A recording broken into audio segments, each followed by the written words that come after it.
This is lecture 23, and in last lecture we have started discussing Nyquist stability criteria, and we have seen that this particular stability result has been established on the principle of argument. So the condition that we have obtained, that is n equal to p minus z. So this particular condition we have seen from the principle of argument, and in closed loop control system our interest is to see whether closed loop poles lie in this particular region or not.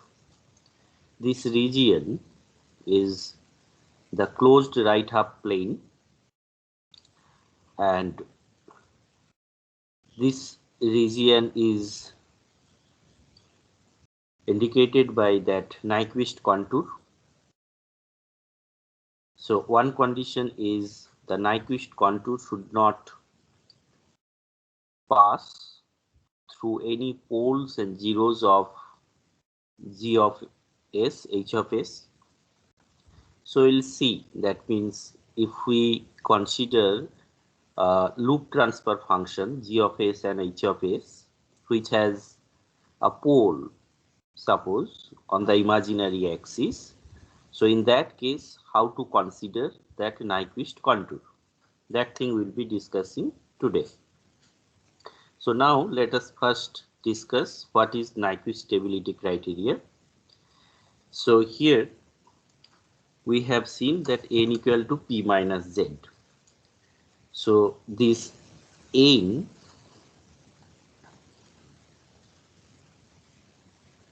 so if we have n equal to p minus z, so now we can see that z equal to p minus n. So our interest is whether that z equal to 0 or not.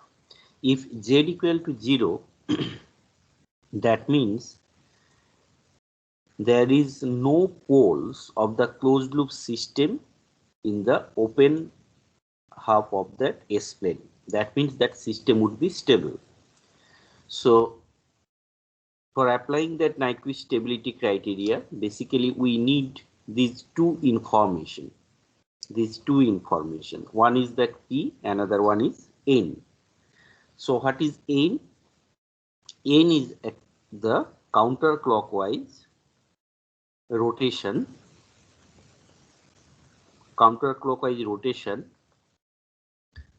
enclosing -1 J0 point. So in last class we have discussed, that means if we map through only G of S, H of S, then that critical point would be -1 plus J0. If we map 1 plus G of S, H of S, then that origin would be that critical point. So in Nyquist stability criteria, we will be plotting through that G of S, H of S. So the critical point is -1 plus J0. So then what is P? So P is actually the number of poles of loop transfer function. So loop transfer function means G of S, H of S. So whenever a loop transfer function is given, from there we need to see how many poles are in the closed right half of that S plane, or it is enclosed by Nyquist contour. So loop transfer function enclosed by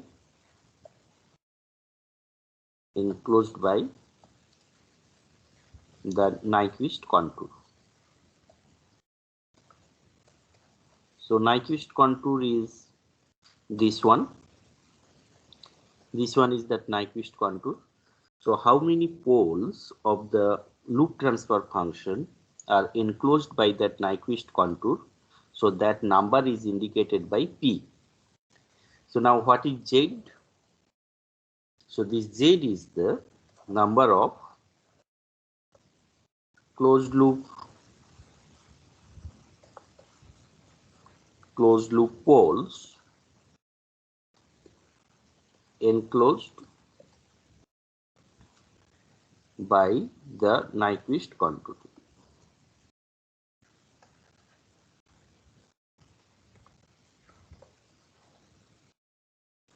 So this thing would be clear because in the principle of argument we have seen whenever we are mapping a function, that means this contour is mapped from this S plane to GH plane. So in the principle of argument we have seen that Z is actually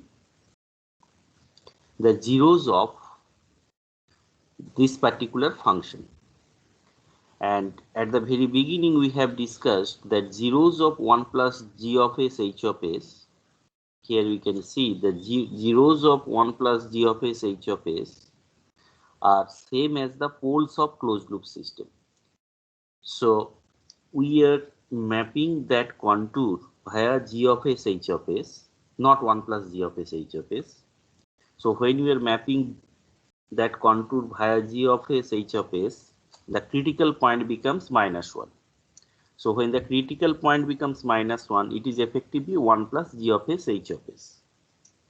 Then we have seen in the principle of argument that zeros of 1 plus g of s h of s is nothing but the closed loop poles. So applying that particular concept, we can see here that Z is actually the closed loop poles.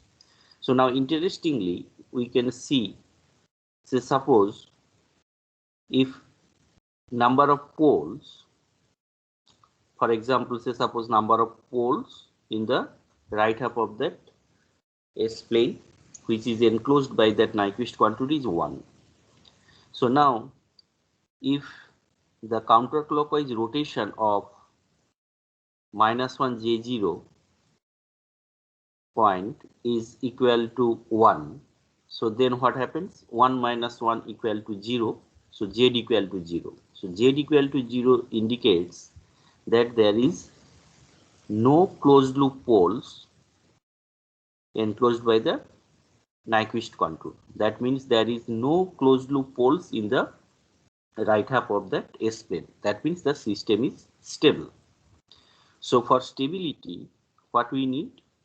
So for stability, we can write here the closed loop stability, the closed loop system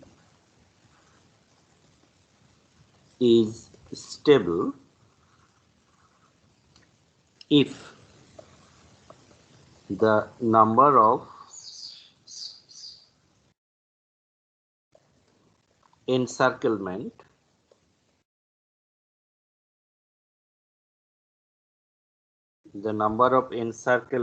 about -1 J0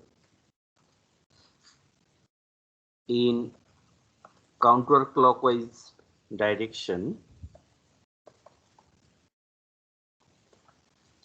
is equal to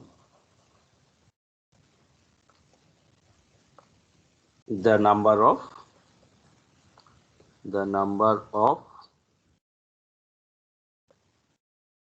loop transfer function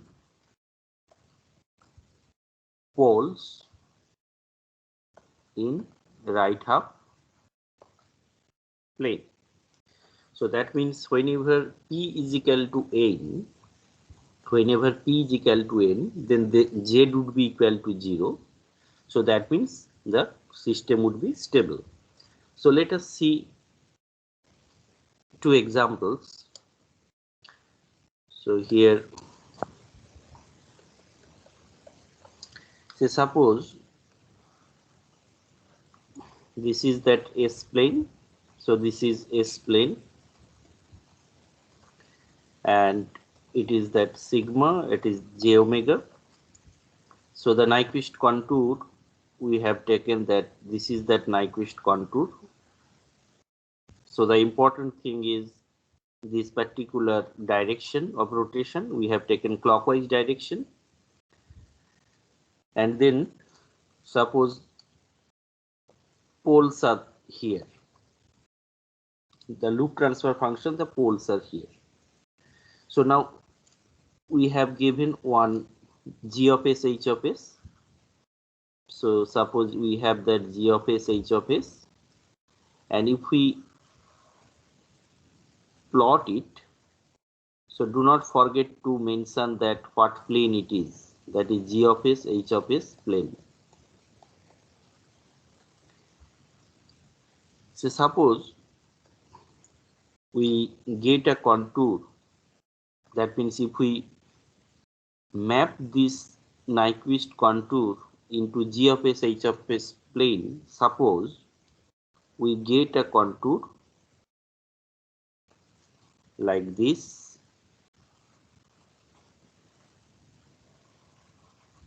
So it is symmetric about that real axis.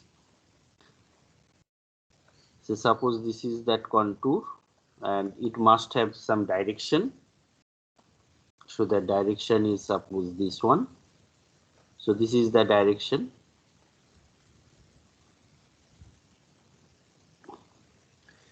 And this is that critical point, 1 plus j0.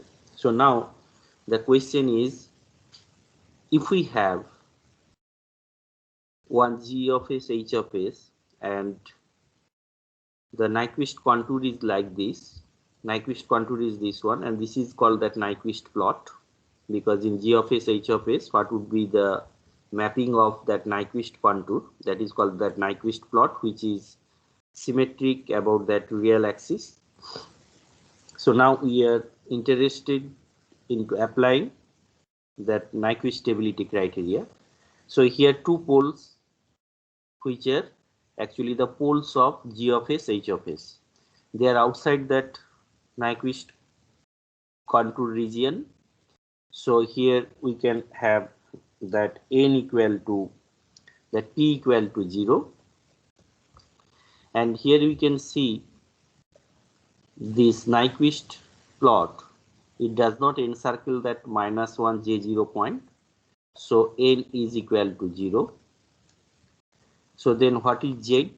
According to that Nyquist stability criteria, z equal to p minus n, that is 0 minus 0, so that is equal to 0. So that means in this particular region there is no closed loop poles, so that means the closed loop system would be stable. So the closed loop system is stable. Closed loop system stable. So that means if we have g of s, h of s, and if this is that Nyquist plot, that means the mapping of Nyquist contour from S plane to g of s, h of s plane, then applying Nyquist stability criteria, we can see that the system is stable. So let us take one more example. So later on we will be taking some numerical values and we will see how to get that map. So suppose we have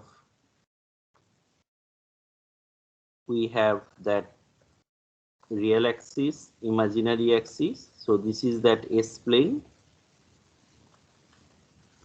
So this is that Nyquist contour. This is that Nyquist contour.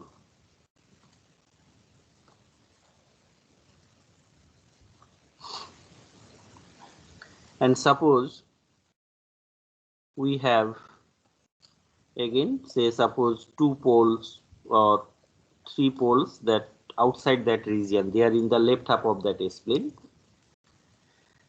So then if we map this particular contour via that g of s, h of s, suppose we have the Nyquist plot, that is that real and imaginary. Do not forget to mention that plane, that is G of S, H of S plane. So suppose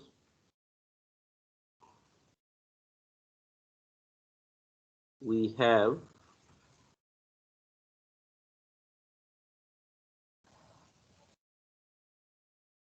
Nyquist plot like this, and here the rotation is this one,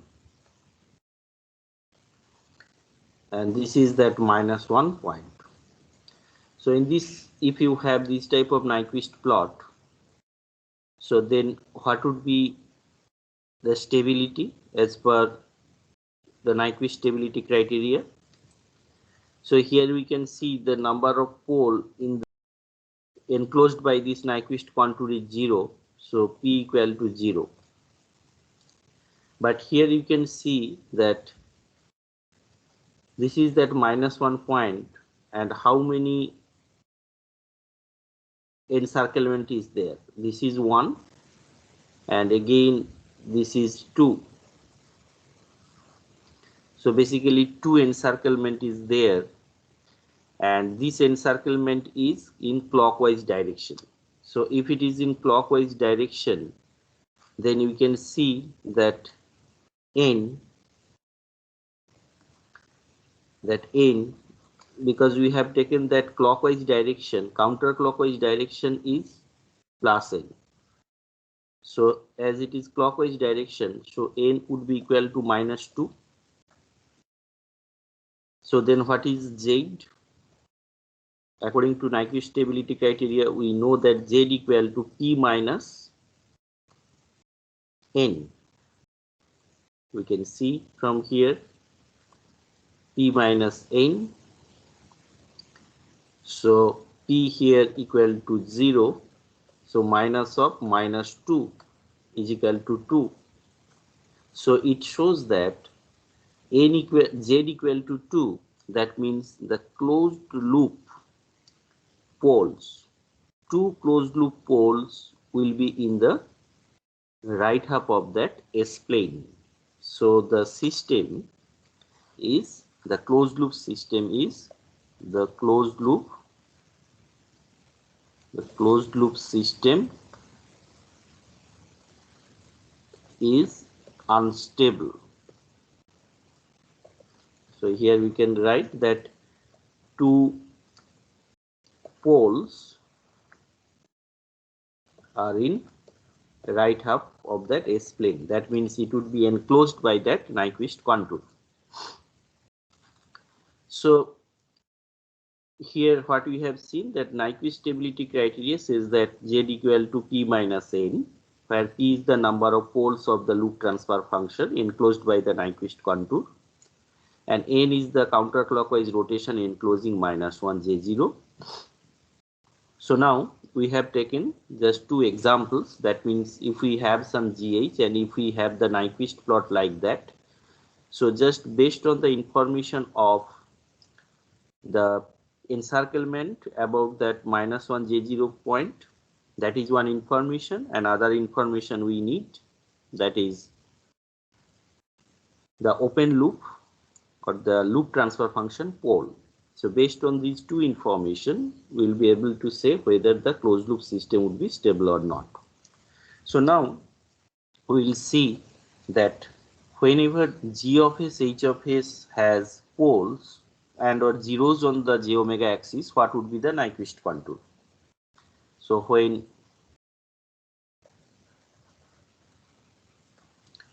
G of S, H of S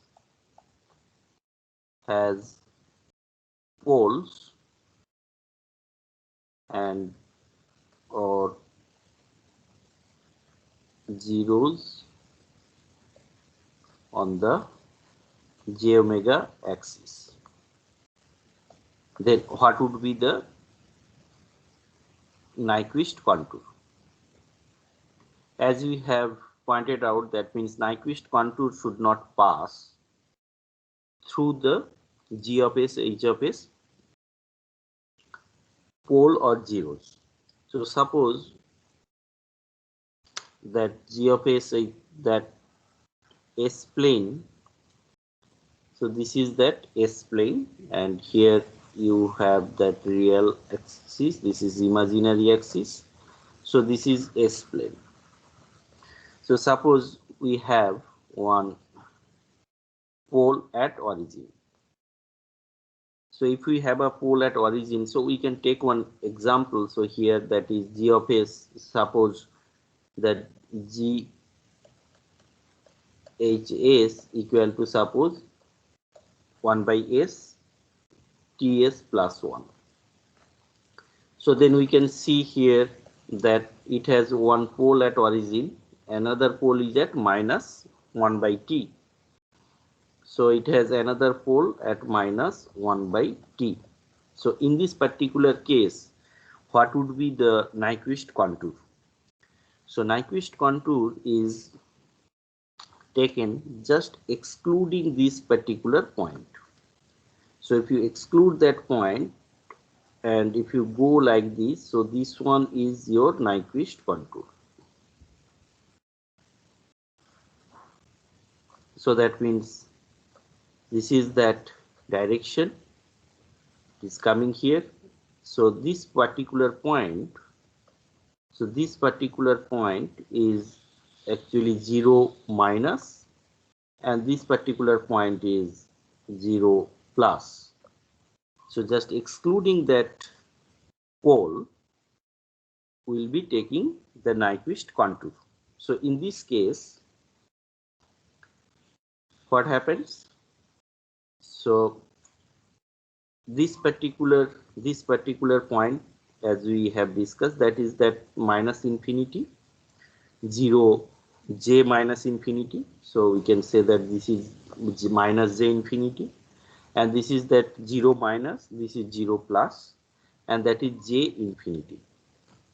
And we have discussed that this particular thing is r e to the power j theta, where r is tending to infinity. So now let us consider on this particular part. So this particular part, if we draw again, this is the zoomed version of this one. So we have that pole here, and we have drawn like this. So this is the zoomed version of this particular portion. So this is that 0, and as we have pointed out, this is 0 minus, this is 0 plus, and we are going like this, the arrow is like that. So what would be the variation here? So that omega is varying, say infinity, say minus infinity here to 0 minus at this point, to 0 plus this point, to plus infinity. So this is actually the variation of omega. So now we have seen that there is a small semicircle with, so this one is represented as epsilon e to the power j theta, and where epsilon is tending to 0. It is a very small circle. Just to exclude that pole, we have taken a small semicircle where epsilon tends to 0 and theta is varying.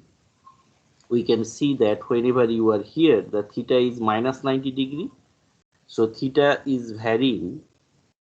We can write that epsilon tends to 0 and theta varies as whenever you are here at this particular point, theta is minus 90 degree. You can see here this is minus 90 degree, and when you are here, that is 0, to when you are here, that is plus 90 degree. So that means S equal to So how to describe this particular semicircle? So that means S would be equal to epsilon e to the power j theta, where epsilon tends to 0 and theta is varying from minus 90 degree to 0 to plus 90 degree. And here this is that variation of that omega. So we can see here that means minus infinity to 0 minus to 0 plus to plus infinity, and then we'll be following that bigger semicircle. So the other case is if we have suppose two complex conjugate poles on the imaginary axis. Suppose this is that real and this is imaginary. So this is that S plane. So if we have poles like that, then what would be that Nyquist contour? So Nyquist contour would be like this. There will be one small semicircle to exclude that point, then another one, and this is actually that contour, Nyquist contour. So do not forget to mention that arrow. So this is that Nyquist contour. So then we can see here how that omega will be varying.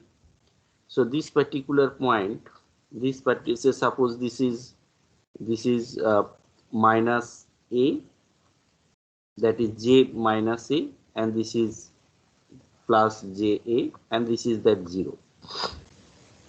So this particular point is minus a minus, and here this is minus a plus, and here this particular point is a minus and this is a plus.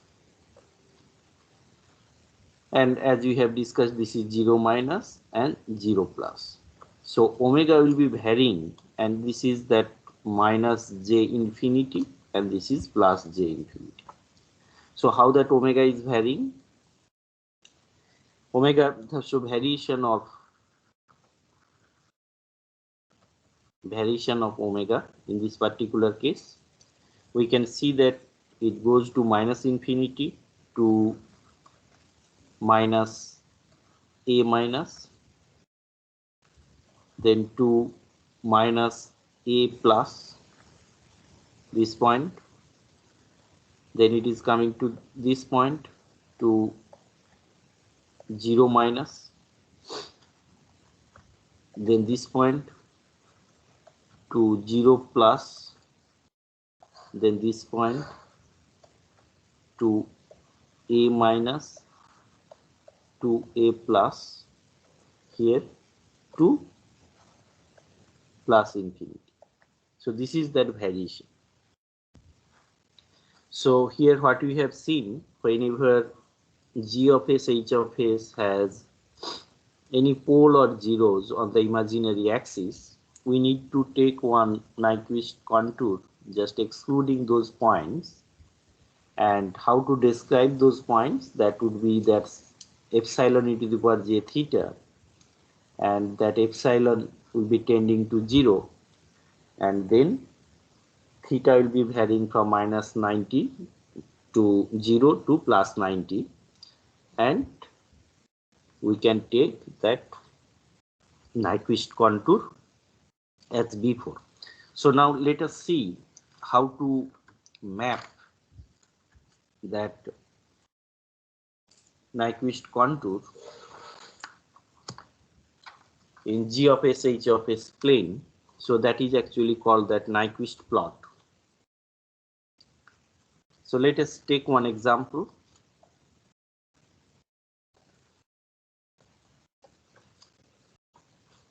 So suppose G of S, H of S,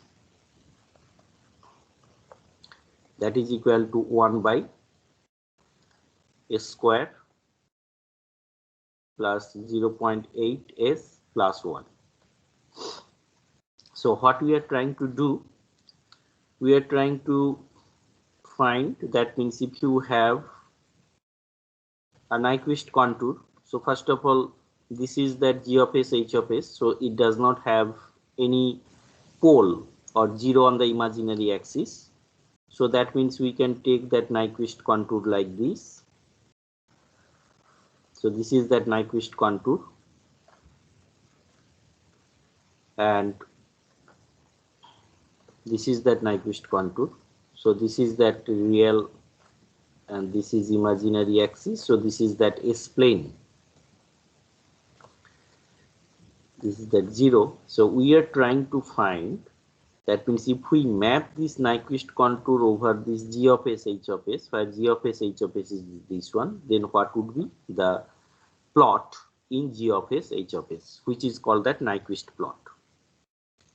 So the first step is we need to get that Gj omega, Hj omega. That means what would be that steady state frequency response. So whenever you will be drawing that Nyquist plot, the first step is to replace S by J omega. So if we replace that one, we would get that J of this omega plus 1, and you just rationalize it. So if you rationalize that one, so you would have 1 minus omega square minus J 0.8 omega divided by 1 minus omega square plus 0.64 omega square. So now we need to write it in real part and imaginary part. So if we write it in real part and imaginary part, we can see that. So this is that real part plus J of that minus 0.8 omega 1 minus omega square plus 0.64 omega square. So this is that real part and imaginary part. So now from this particular expression we can see that when the real part would be equal to 0, so real part would be equal to 0 means this part would be equal to 0, and we can see here at omega equal to plus minus rad per second that real part would be equal to 0, and for imaginary part when omega equal to 0 then it would be 0. So we'll be coming to that point again later. So now the second step is we need to find what would be that value when omega is tending to 0.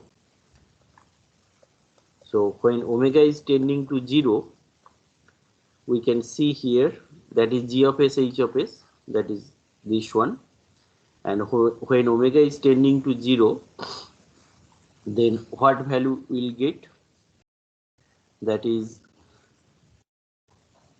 we can see here if J omega, that is omega is tending to 0 here, so that is equal to 1, that is 1 angle 0. And what would be the value whenever omega tending to infinity?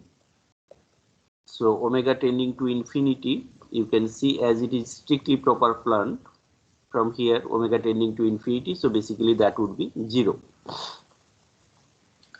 So now as we have discussed earlier, so this is the J infinity and this is minus J infinity, and this particular radius is r e to the power j theta, and here you can see that r is tending to infinity and theta is varying from plus 90 to 0 to minus 90. So let us see how to get the mapping of this particular part. So this particular part means, so from here to here, so this particular part is that S would be equal to r e to the power j theta, where r is tending to infinity and theta varies from plus 90, you can see here this is that plus 90 to 0 degree, that means this point, to minus 90, to minus 90. So that means to get the map of this particular part of that Nyquist contour, we need to follow this method. So in place of S, you just replace R e to the power j theta. So then this particular step you need to follow, that when R is tending to infinity, so what would be R e to the power j theta. So in place of, you replace R e to the power j theta. So we are trying to find what is the mapping of this part of that Nyquist contour.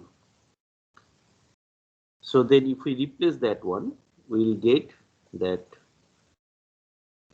R square e to the power j2 theta plus 0.8. We are just replacing R s equal to R e to the power j theta here and here. So then we get R e to the power j theta plus 1. So now we can see that whenever R is tending to infinity, so here we can say that limit R tending to infinity. So this particular term will be dominating one. So here you will get that as it is 2 theta. So in the denominator, this particular term would be dominating one. So that would be minus 2 theta. So now we can see that theta is varying from plus 90 to 0 to minus 90. The reason is the contour is coming following like this. The contour is coming like that. So this is that plus 90, then this is 0, and this is minus 90, and the arrowhead is like this. So if theta is varying like that, so then what would be this variation?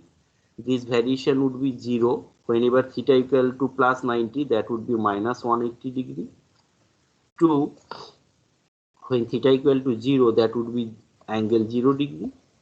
2, whenever this is minus 90 degree, then it would be 180 degree. So you may take some more intermediate point like this angle, so that is plus 45 degree, this is minus 45 degree.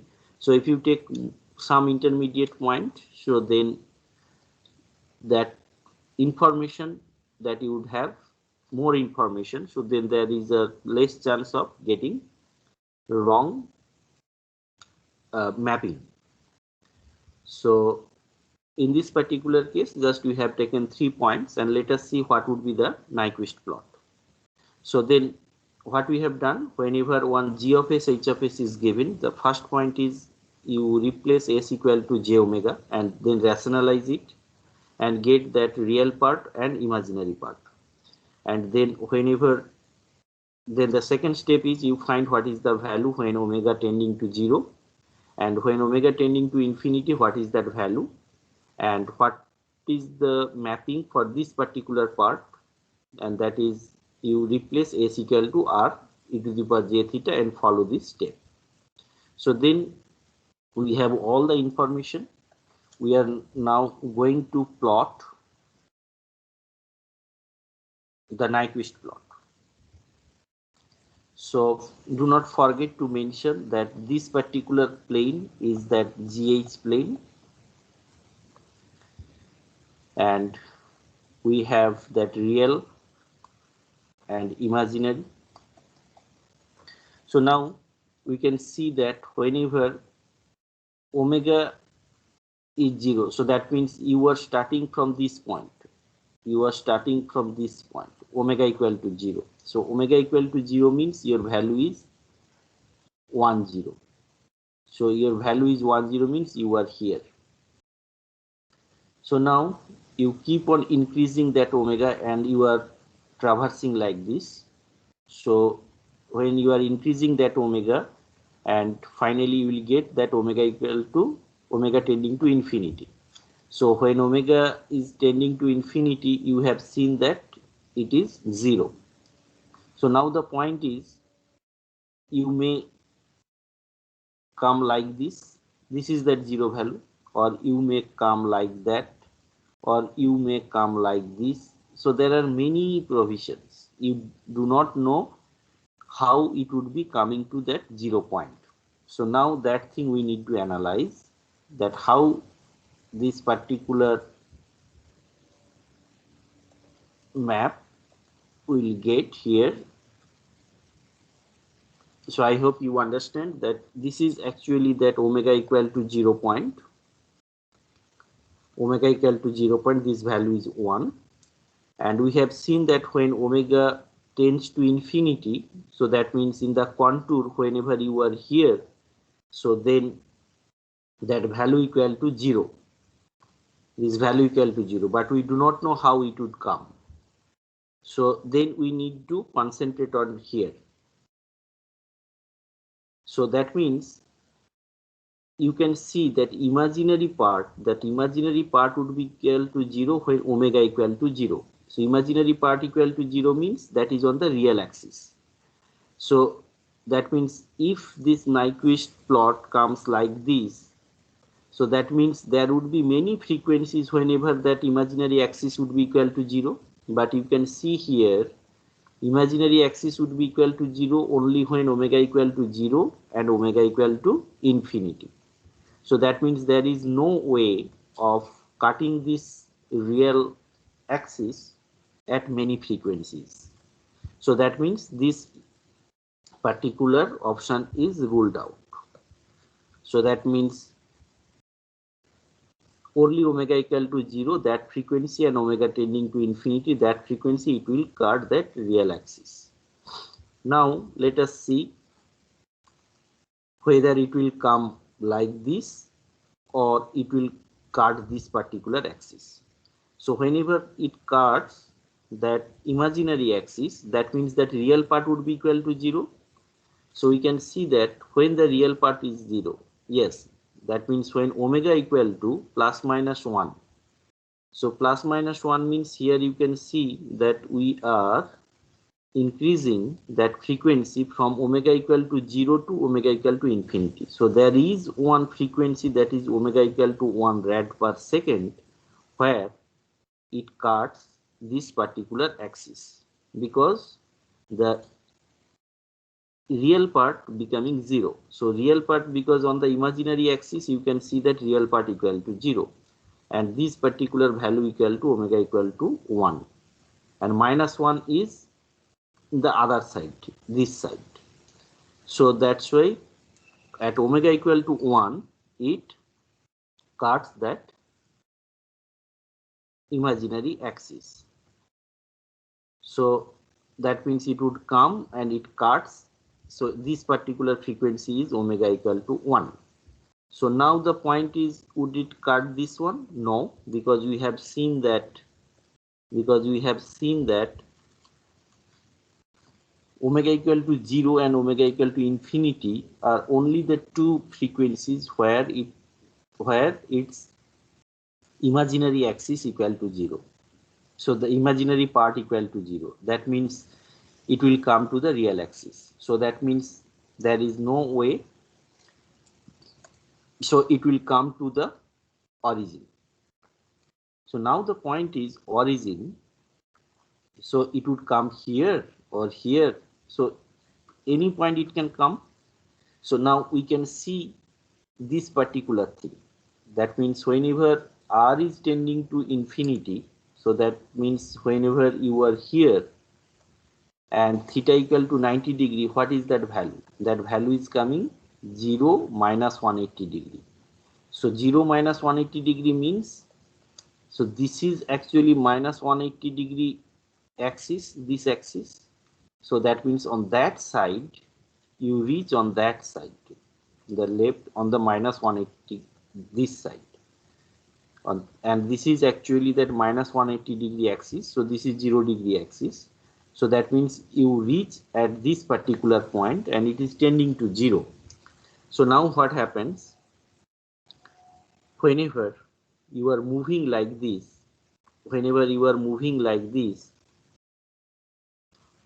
like that, what is the value whenever you have that theta equal to 45 degree? So then you can see that theta equal to 45 degree means, so here 0 to minus 180 degree to 45 degree. So that means 0, 0, angle 90 degree, minus 90 degree. So whenever this is 45 degree. So what is that 0 angle minus 90? So this axis is minus 90 degree axis. That means you will be here. And then you have that 0 angle 0. So you are here. Then again, say 0 angle 90 degree. You are here. And then 0 angle 180, you are here. So basically there would be a small circle like this, and it is that symmetric with respect to the real axis. So I am just zooming this particular point, what is happening here at 0. So this is that 0. So you reach here very close to that minus 180 degree axis, because it never cuts that real axis, the reason we have seen. So it comes very close to that minus 180 degree axis when omega tends to infinity, and then it goes like this and then like that. So this is actually the zoomed version of this particular point here, and they all are very close. So they are actually tending to, so they are tending to 0. So just I have shown here to show the phase. That means how that phase is changing. Phase is changing 0 to minus 180 degree, to 0 to minus 90, then 0 to 0 degree. So like this. So this axis is 0 degree axis, this is minus 180 degree, this is minus 90 degree axis, and this is 90 degree axis. So that means there would be a rotation at 0, tending to 0. They are very close, so should not be confused. They are very close, that means close to that 0. So this is that Nyquist plot. So what we have seen here, whenever g of s, h of s is given, and this is that Nyquist contour. So how to get that Nyquist plot? So this is that Nyquist plot, and here you can see that the minus 1 point is here. So minus 1 point is here. So number of encirclement n equal to 0, number of encirclement, and here you can see the number of poles inside this region p equal to 0. So then what is that Nyquist stability criteria? That z equal to p minus n. So that is 0 minus 0, that is equal to 0. So closed loop system would be stable.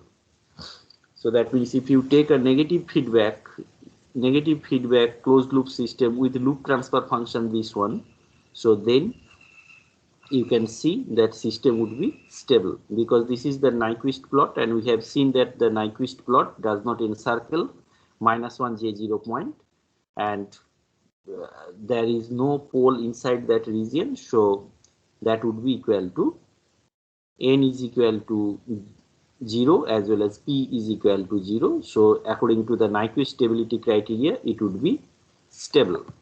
So let us take one more example. So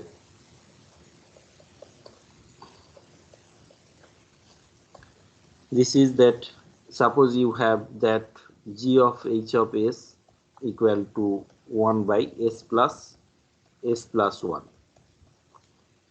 So now you can see that what would be the Nyquist contour. So this is that real and this is imaginary, and here we have, so this is that S plane, and we can see that you have a pole here. So this is minus 1, and you have a pole on the imaginary axis. So the Nyquist contour would be like this, just excluding that origin. So Nyquist contour is this one. So now what would be the plot?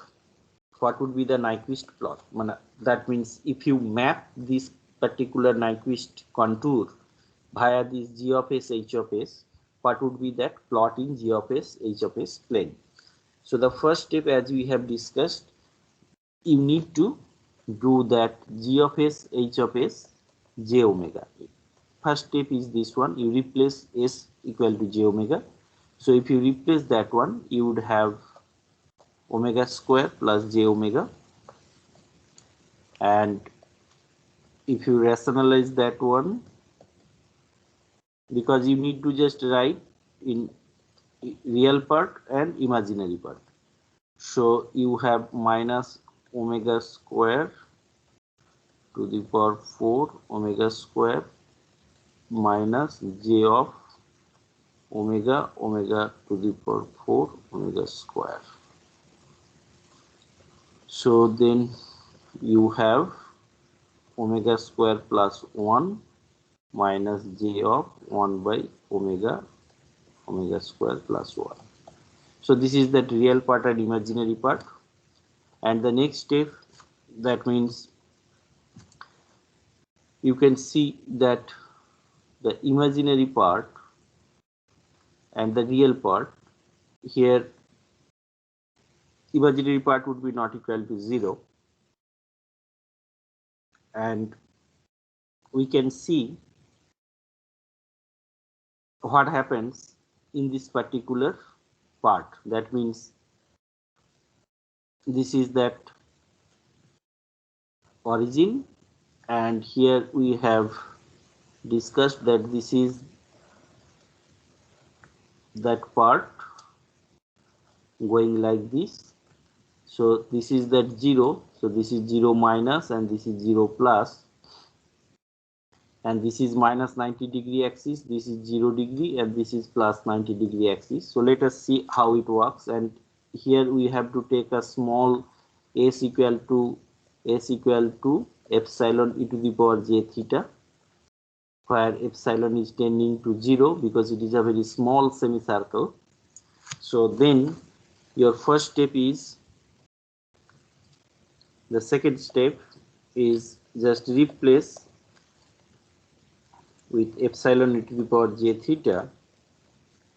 So then what you will get, if you just replace it here at s equal to epsilon to the power j theta, so here limit epsilon tends to 0, 1 by epsilon e to the power j theta divided by epsilon e to the power j theta plus 1, that is s plus 1.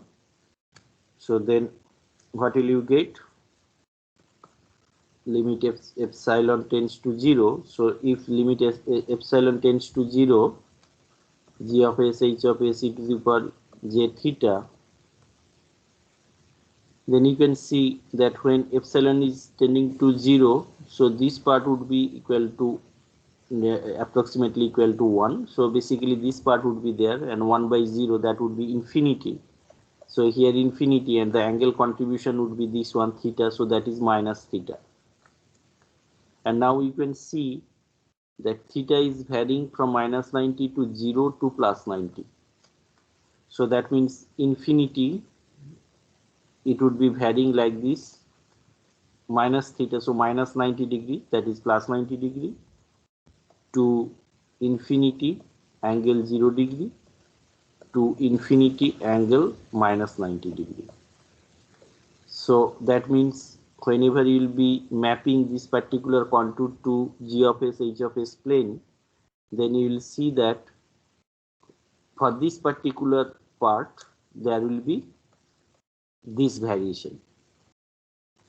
And then let us see what happens. So that means if you just look at this Nyquist contour here, so that means you are here, then you are here, then you just keep on increasing that value and you are traversing through that Nyquist contour, then finally you will be coming at that point, that is j infinity. So what would be that value of infinity when omega tending to infinity? So limit you can see that omega tending to infinity g h j omega.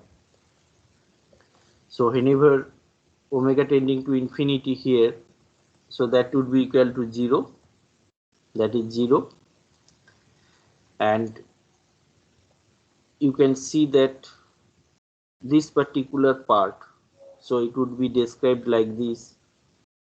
This is that capital R e to the power j theta and capital R is tending to infinity. So S equal to R e to the power j theta, just replace with that. So that means GH, that R e to the power j theta. If you replace with that, then what will you get? You will get that R e to the power j theta plus R e to the power j theta plus 1. So now limit R tending to infinity g of h R e to the power j theta. So that one would be equal to, you can see that that is nearly approximately equal to infinity, and that one also infinity, so that would be 0. And here you have that theta, here you have theta, so basically the angle contribution would be minus 2 theta as they are in the denominator, so it would be minus 2 theta. And then you can see this is that 90 degree, this is 90 degree to 0 degree to minus 90 degree. So whenever theta is varying 90 degree to 0 degree to minus 90 degree, so this variation would be 0. Whenever 90 degree, that would be minus 180 degree to 0 angle 0 degree to angle 0 180 degree. So that means for this particular branch, we have seen that at 0 near origin there would be this particular variation. So now let us see that whenever omega is tending to infinity, then what would be that real part and imaginary part? When omega tending to infinity, that is equal to 0, but when omega tending to 0, you can see here that when omega tending to 0, so this part is coming j minus j infinity, but this part is coming minus 1. So when omega tending to infinity 0, so basically it is coming to this value minus 1 j infinity. You can see here whenever omega is equal to 0 tending to 0, so that is coming minus 1. So what would be that plot? We can see here that, so this is that g of s h of s plane, this is g of s h of s plane, and then we can see this part. So we have started from here, that is 0 minus to 0 to 0 plus. So whenever 0 minus to 0 plus, we can see here when that no, this is r tending to infinity. So here we can see that it is coming to infinity minus angle, so infinity 90 degree. So infinity 90 degree means this is that point, that is that infinity, j infinity 90 degree. But as omega tends to 0, when omega tending to 0, this value is coming minus 1 plus minus 1 minus j infinity. So here you can see that, so minus 1 point is here, and it is starting from,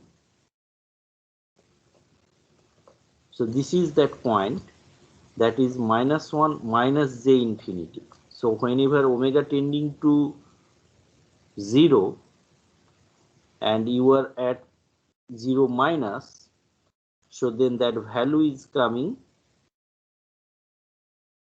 that omega, that is minus 1 j infinity. So then you can see that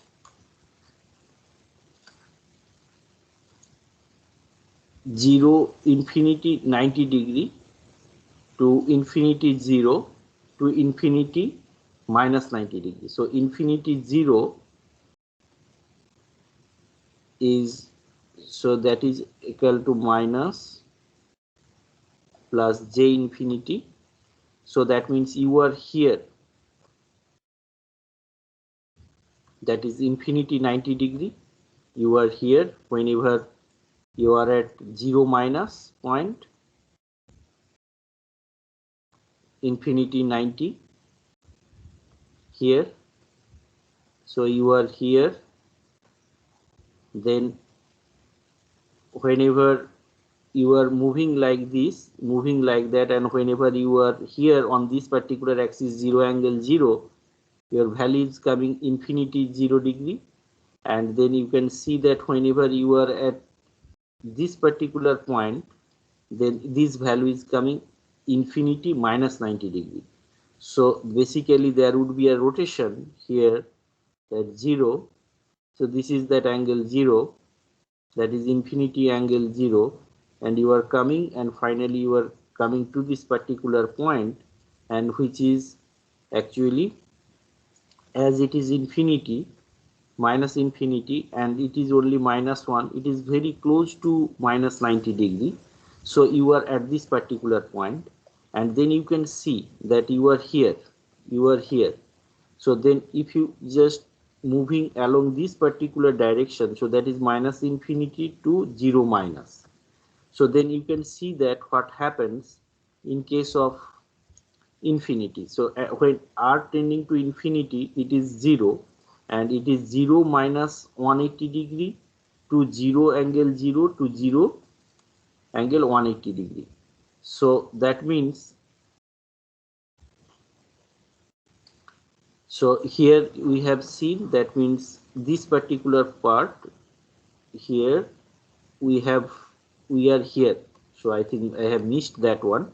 That means here epsilon e to the power j theta, so infinity to 90 degree, infinity to 0, and infinity to minus 90 degree. So this is actually this particular part.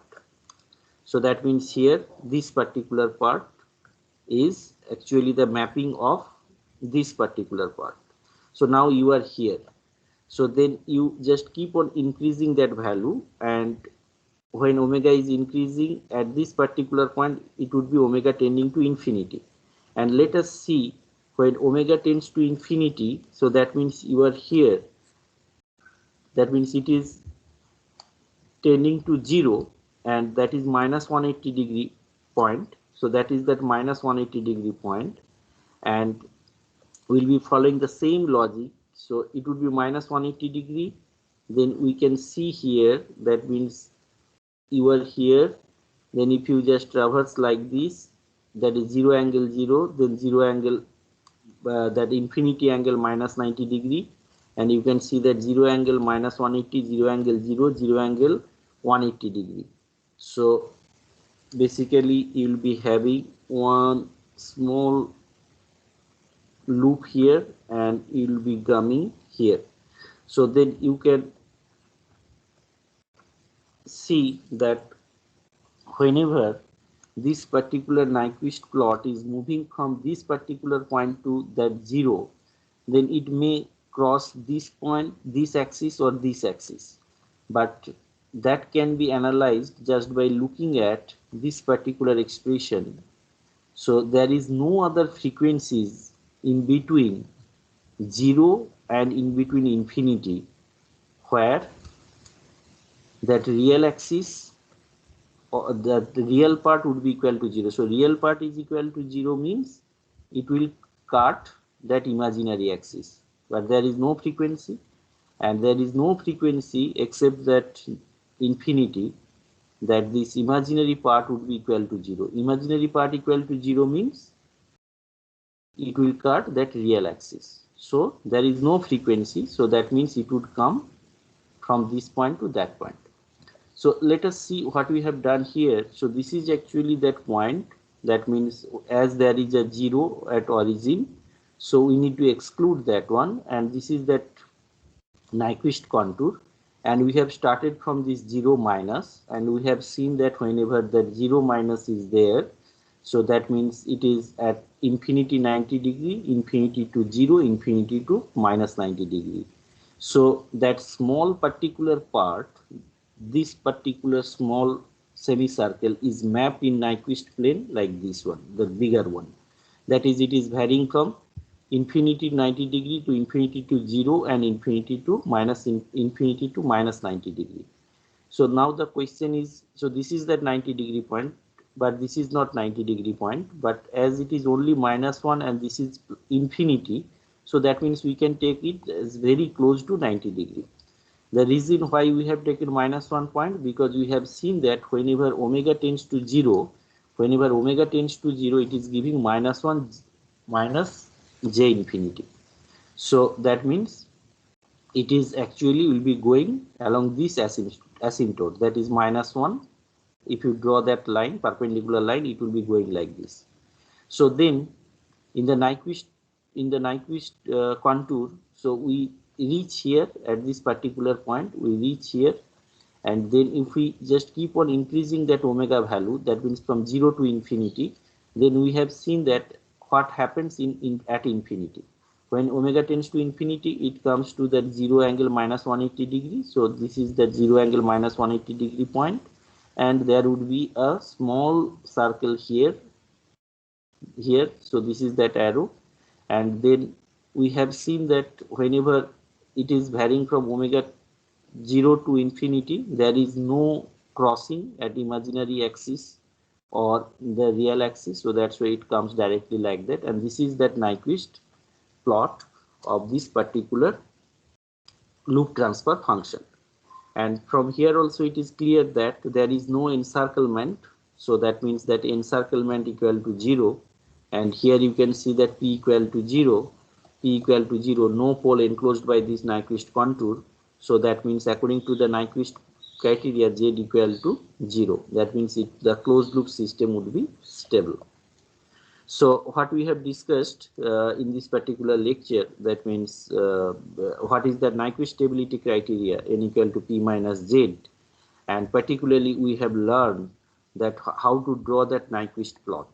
So Nyquist plot means it is just a mapping of that Nyquist contour, and we have considered two cases. One is the loop transfer function without pole any imaginary axis, and this is actually the example where there is a pole on the imaginary axis. So for that one we need to follow this particular method, and we have seen that how to map that Nyquist contour in GH plane, and then we can apply that Nyquist stability criteria and conclude whether the closed loop system would be stable or not. So in next lecture we will be discussing some more concepts related to that Nyquist stability criteria, that is that gain margin, phase margin, and how that frequency domain specifications are related with the time domain specification. Then I'll complete this particular part. Thank you.